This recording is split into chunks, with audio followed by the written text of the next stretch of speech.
bienvenidos a un nuevo video para el canal.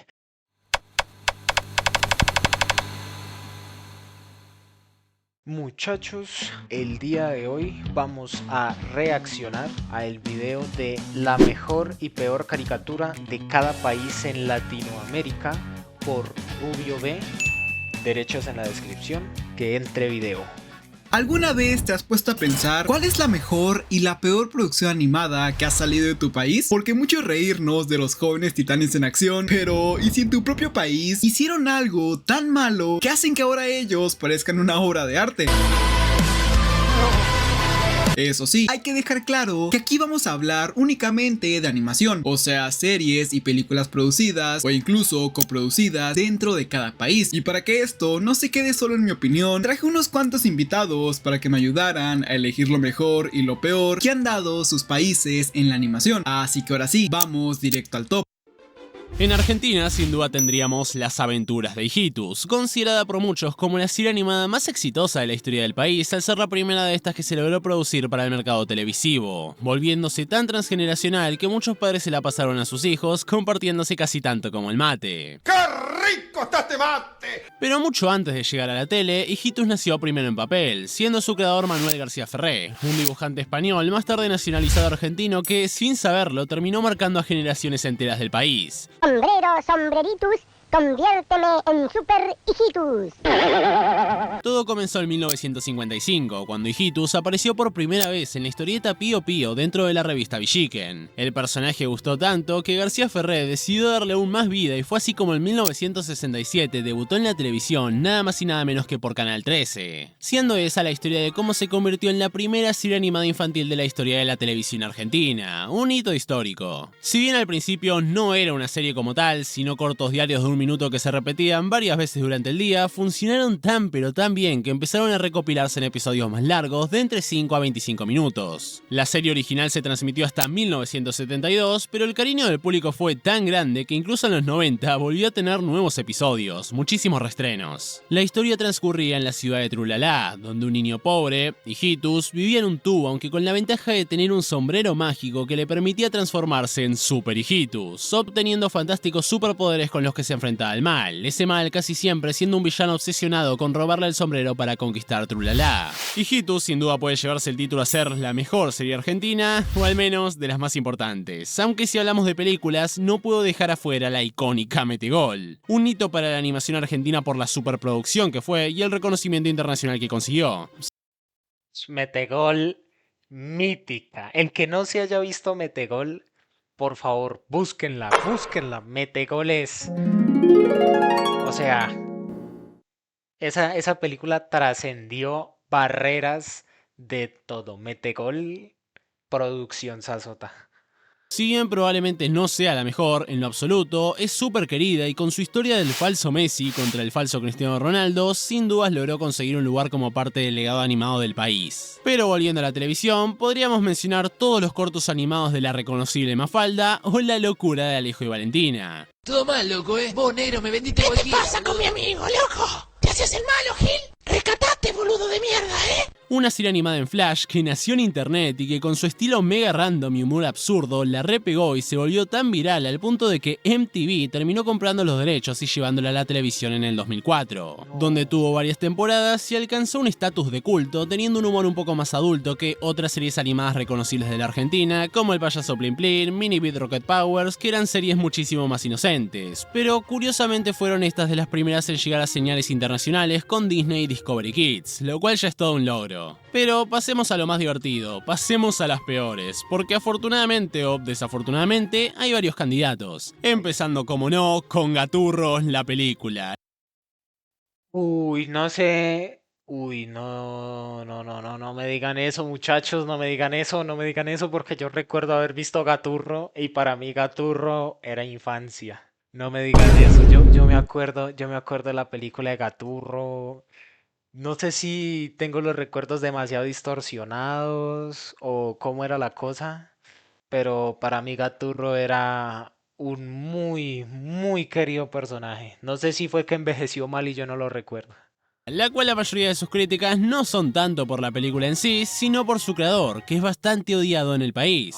Quiero decir, no sé cuántos autores tienen una estatua de su propio personaje ficticio que no aguanta más de 24 horas sin ser brutalmente vandalizada, pero no creo que sean muchas. La película, si bien es medio malita, no es ningún crimen contra la humanidad, pero inevitablemente termina pagando los platos rotos por la mala fama de su creador. Otra candidata es Soledad y Larguirucho, una especie de comedia musical que intentó mezclar animación con live action, pero con un resultado rarísimo que lo terminó dejando como un híbrido mal parido, al punto de que varios directamente la llamaron como la vergüenza nacional. Y también me imagino que muchos recordarán Plumíferos, el primer largometraje de animación 3D hecho completamente en Argentina.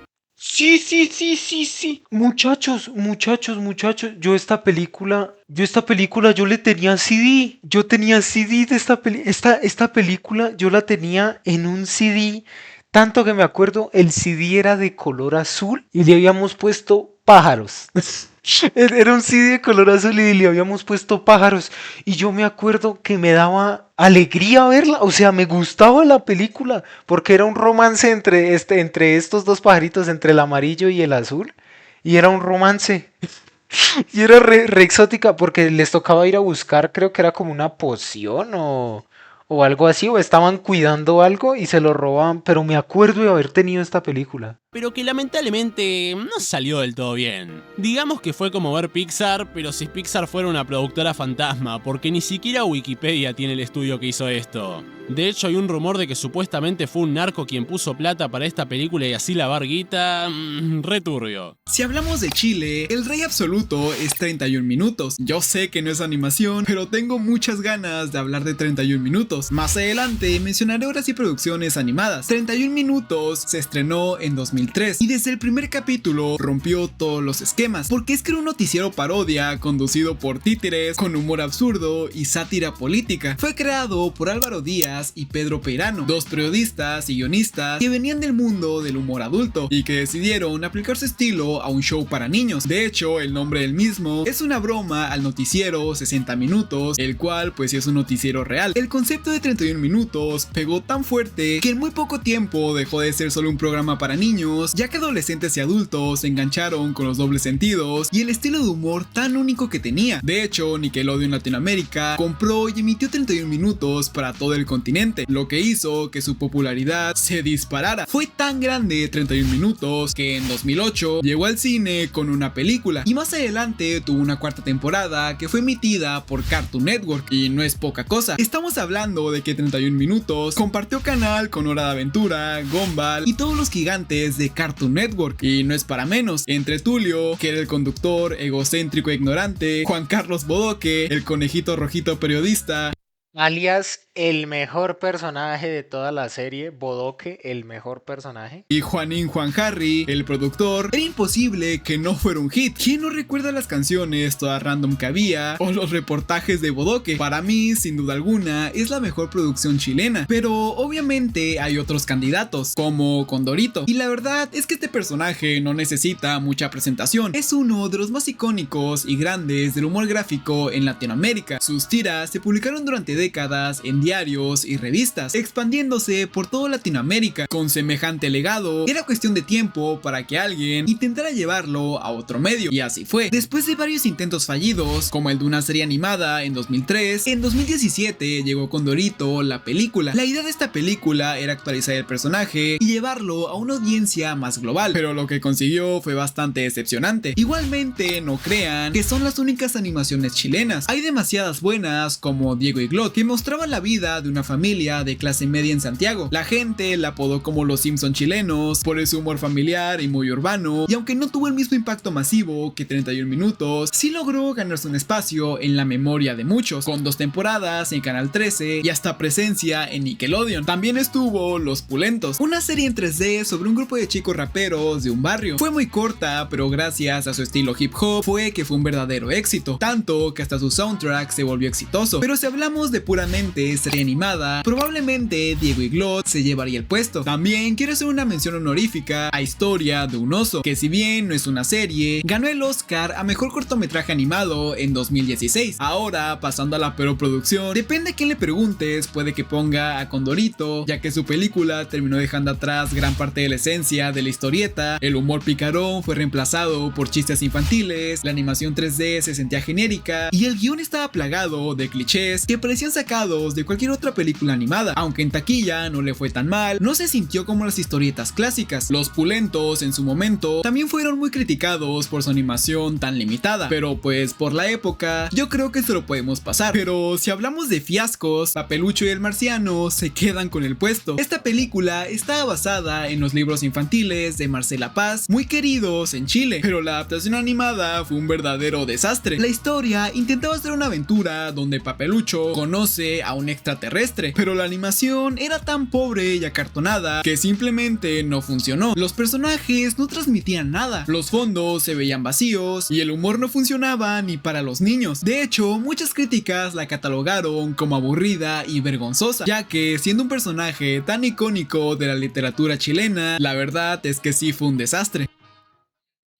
Si hablamos de Colombia, probablemente la serie A ver, se viene el MVP del video. más icónica es Mr. Trans. Esta producción nació en 2002 de la mano del animador Fernando González y se convirtió en un verdadero referente del humor absurdo colombiano. La serie giraba en torno a un oficinista solitario, obsesionado con el orden y lo rutinario, que siempre terminaba en situaciones surrealistas gracias a su imaginación y sus trances mentales. Lo interesante de Mr. Trans es que nunca intentó competir con la animación convencional, es más, todo lo contrario, con líneas limpias y colores intensos, pero con un toque expresionista que lo hacía único. Mr. Trans casi no hablaba, se expresaba con monosílabos, gestos y sonidos extraños, mientras que los demás personajes emitían gruñidos y onomatopeyas. Eso convertía la música en el elemento central. Cada episodio estaba cargado de canciones que ilustraban su estado de ánimo o lo ayudaban a escapar de problemas. El personaje en sí mismo tiene un origen muy curioso. Primero, existió como concepto en el programa de radio La Hora Trance, donde se exploraban los pequeños misterios del día a día con imaginación y humor. Después pasó a cómic y libro ilustrado, y más tarde dio el salto a la animación con un cortometraje. Mr. Trans creció tanto que llegó a festivales internacionales, se presentó en Cartoon Forum y llegó hasta Cartoon Network. Con el tiempo, Mr. Trans se convirtió en un ícono cultural, ya que de alguna forma representaba al ciudadano común y sus problemas, como pagar impuestos, sufrir estrés o hacer filas eternas, pero siempre lo transformaba en situaciones absurdas y divertidas. Esa mezcla de humor visual, música y surrealismo cotidiano es lo que la consolidó como la serie animada más recordada de Colombia. Otras buenas Y empezaba a sonar. Mr. Trans te va a hacer bailar con su fluir, te puede contagiar. Elegante siempre está, los problemas los verá con su actitud. Todo puede cambiar. Temón, temón. producciones animadas son desde Pequeñas Voces, un documental animado que trata sobre niños que fueron víctimas del conflicto armado, o El libro de Lila. Ahora, hablando de la peor producción colombiana, sin duda alguna se lo lleva Bolívar el héroe. Esta película, dirigida por Guillermo Rincón, intentó narrar la vida de Bolívar como si fuera un anime, pero salió tan mal que terminó convirtiéndose en una obra de culto a la inversa. La idea de este proyecto nació del propio Rincón, quien apenas con $70,000 de presupuesto armó un pequeño equipo de trabajo y tardó 2 años en completarla. Su idea era darle a Bolívar un estilo tipo anime para atraer al público joven, pero la ejecución fue desastrosa. Diseños disparejos, fondos vacíos y una animación hecha cuadro a cuadro. El resultado fue un intento fallido de imitar a Dragon Ball, con personajes que cambiaban de tamaño de un plan a otro y batallas que en lugar de ser épicas resultaban ridículas. En esta serie, Bolívar era un héroe de cabello azul con ojos gigantes y poderes mágicos otorgados por su espada. Sus aliados son versiones juveniles de Manuelita Sanz y Antonio José de Sucre, convertidos en sidekicks, y el villano principal era Tiránico, un monstruo que representaba al Imperio Español. Y pues, qué decir, entre la pésima imitación de anime, el guión vergonzoso y los diálogos tan cursis que parecían parodia, pues fue una mierda. También quiero hacer una mención a Betty Toons, una caricatura toda cursiada de Betty la Fea. Y ha llegado el momento de hablar de Ecuador. Como mejores tenemos a Dalia y el Libro Rojo, proyectos pilotos o cortos que participaron en concursos como Las Cartas de Hockey Pocky, finalista de Cartoon Network, pero no llegó a emitirse. En Ecuador, probablemente el título de la mejor producción animada se lo lleva Dalia y el Libro Rojo. Esta película se estrenó en 2024 y fue dirigida por David Bisbano, con la producción de Mate CG, un estudio ecuatoriano que ya había trabajado con grandes estudios como Marvel. Lo interesante de Dalia y el Libro Rojo es que fue una coproducción internacional. Participaron equipos de Argentina, Perú, Brasil, Colombia, España y, por supuesto, mi bonito Ecuador. La historia de esta película trataba sobre Dalia, una niña de 12 años que encuentra el libro inconcluso de su padre y debe terminarlo adentrándose en un mundo fantástico lleno de personajes que quieren ser protagonistas. Lo bonito es que más allá de la aventura, la película habla sobre la creatividad, la lectura y la valentía, con un estilo visual súper bonito. De hecho, no se conformaron con una sola técnica de animación, mezclaron stop motion, 2D, CGI en 3D y un Real Engine, lo que le dio una estética mitad artesanal y mitad digital. No fue un proyecto pequeño. Dalia y el Libro Rojo debutó en el festival de Sitges, uno de los más importantes del mundo, y también pasó por premios como los Quirino y los Platino. En Ecuador se estrenó en noviembre de 2024 y después salió en Argentina, Perú, Colombia y España. Incluso hubo campañas en colegios donde los productores mostraban el detrás de cámaras para inspirar a los chicos a crear sus propias historias. Eso la consolidó no solo como una película, sino como un verdadero hito para el cine ecuatoriano. Ahora, si hablamos de lo peor, la cosa cambia totalmente. El premio se lo lleva un programa de marionetas llamado El Muñequeo, del 2004 al 2005. Este show, emitido por el Canal 1, trataba básicamente de dos títeres llamados Fito y Pete que hacían de comentaristas deportivos. Pero en realidad el programa giraba en torno a chistes vulgares, sexistas y de doble sentido. Lo más polémico es que en pleno horario de televisión soltaban frases como "las mujeres solo sirven con las piernas abiertas". Imagínense, dos muñecos diciendo eso en vivo, rodeado de modelos y cantantes de tecnocumbia como parte del show. Ay, Ecuador es tan sorprendente. Desde su estreno fue duramente criticado. Los diarios recibían cartas de televidentes indignados. Los organismos reguladores llamaban la atención al canal y aún así lo mantuvieron al aire durante un tiempo. La crítica lo catalogó como el punto más bajo de la televisión ecuatoriana, un ejemplo de cómo la falta de control permitía que pasara casi cualquier cosa. Finalmente, en el 2005 fue cancelado por la presión del público, pero ya había quedado en la memoria como un desastre televisivo, donde dos marionetas se usaban como excusa para hacer humor que no era más que groserías y misoginia disfrazadas de comedia. Así que, por un lado, Ecuador puede presumir de un proyecto como Dalia y el Libro Rojo, que mezcla arte, innovación y cultura, y por el otro arrastra el recuerdo incómodo del Muñequeo, probablemente la peor producción de su historia. Y bueno, eso es todo lo que puedo decir por mi lado. Alguien que le diga a Rubio que me pague por favor el dinero que me debe. Muy buenas, yo soy Todo un Geek, un youtuber español que habla sobre reseñas de películas y series animadas. Y en esta ocasión vamos a estar en el canal de mi amigo Rubio B para ver las mejores y peores caricaturas de España. Y para España el rey absoluto es Klaus, sin duda alguna. Estrenada en 2019 de la mano de Netflix, se convirtió en la primera película española nominada al Oscar a Mejor Animación y fue aplaudida en todo el mundo por su historia emotiva y su tremenda calidad visual. La trama de esta película giraba en torno a Jesper, un cartero mimado y perezoso que es enviado a un pueblo remoto del Círculo Polar Ártico, un lugar donde nadie enviaba cartas porque sus habitantes pertenecían a clanes rivales. Allí conoce a Klaus, un carpintero que fabricaba juguetes, lo que los lleva a empezar a repartir regalos en secreto. Ese acto de bondad desencadena una ola de generosidad que transforma al pueblo entero y le da origen a la leyenda de Santa Claus. Lo cierto es que Klaus no solamente brilló por la manera tan única de hacer una película sobre la Navidad, sino también por su mezcla de animación 2D tradicional con técnicas modernas de iluminación, además de, como no, su mensaje. Un acto de generosidad siempre inspira a otro. Sin duda, Klaus está unos cuantos escalones por encima del resto de producciones españolas, pero eso no quiere decir que no haya más. Otro ejemplo de caso de éxito es Desafío Champion Sendokai de 2013, una serie de española de aventuras y ciencia ficción que sorprendió por su ambición. ¿Sendokai es española? Sendokai es española. Nah. Locura, locura, locura, locura. Sendokai. Tengo muy bonitos recuerdos de Sendokai. La verdad era. Sendokai era. No sé cómo explicarlo. Sendokai era de lo mejor que había.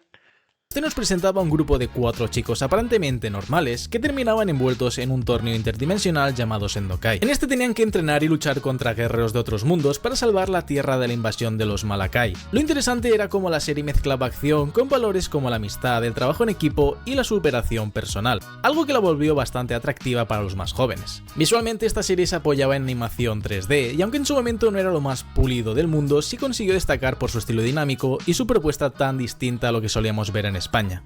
Tanto así que logró emitirse en canales internacionales como Cartoon Network, un logro que pocas series españolas alcanzaron en esa época, sin duda un intento valiente de hacer animación más ambiciosa y competitiva en el mercado global.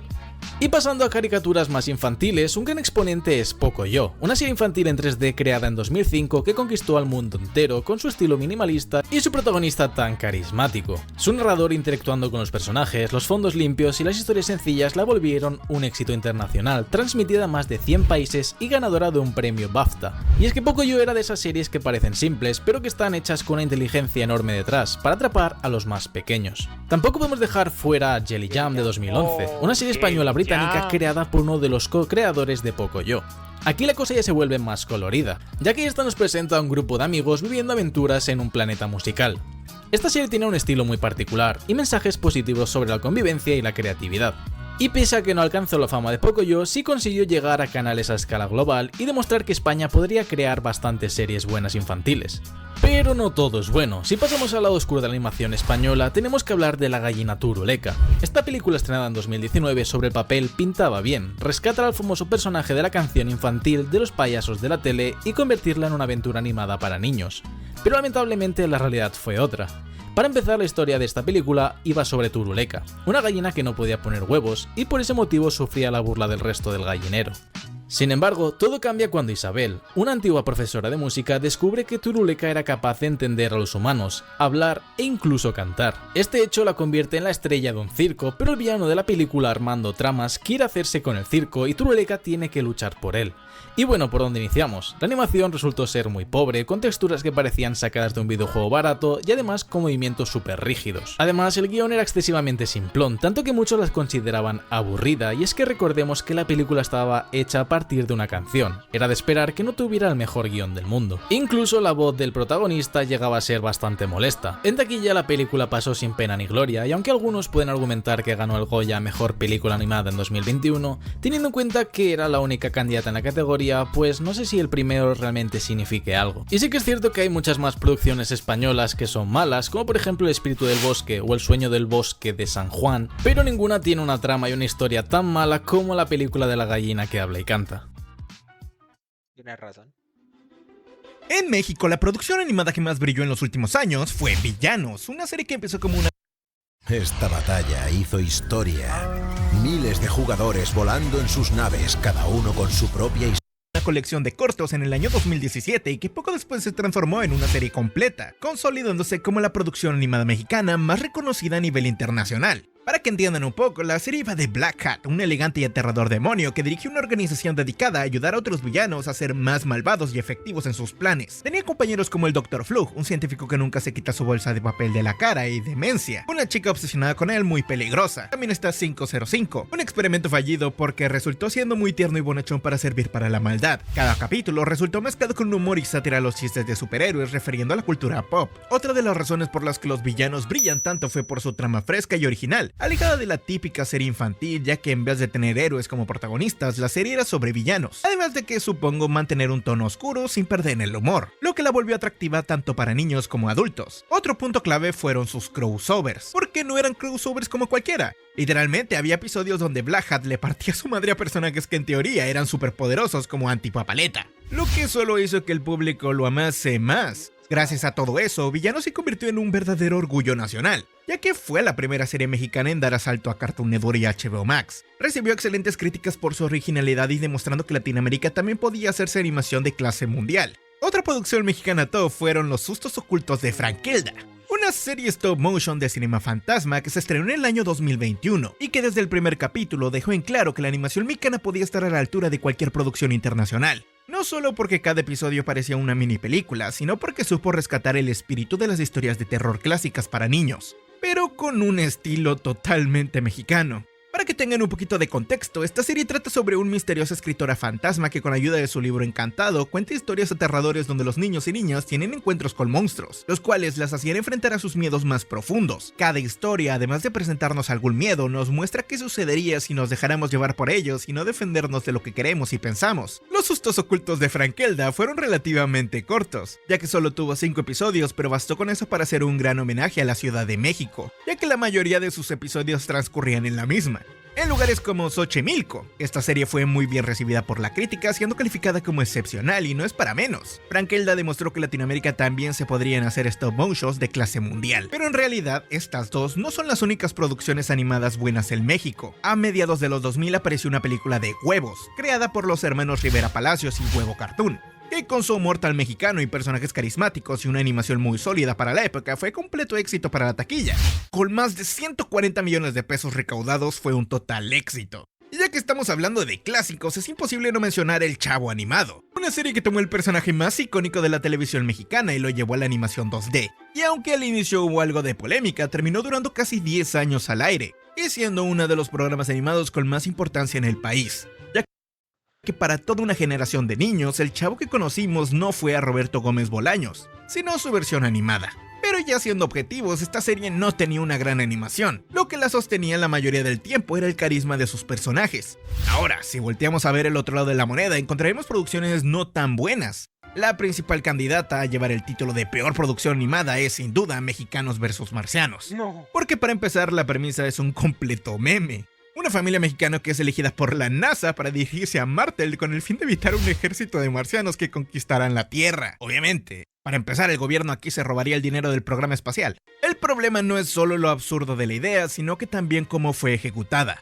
La animación luce de baja calidad con personajes planos y simples, que no tienen desarrollo alguno, además de muchos de ellos se reducen a estereotipos mexicanos llevados al extremo. Algo que podría verse como humor, pero que también termina siendo ofensivo y denigrante para muchos. Por ejemplo, un mexicano siendo el conserje de la NASA o los apodos como el Adal, el Chacas, el Reyes. La trama en realidad no existe más allá de ser chistes. Se basan en hacer puras babosadas e intentos de humor vulgar, escatológico y de doble sentido, que lejos de resultar ingenioso se siente forzado. Otro punto que le juega en contra es la forma en que caricaturizan al mexicano. Irresponsable, vulgar, exagerado. Oye, no mames, pero eso sí es verdad. Mexicanos vs Marcianos no solamente falla en ofrecer una historia coherente, sino que cayó en lo más bajo de los chistes y el mal gusto.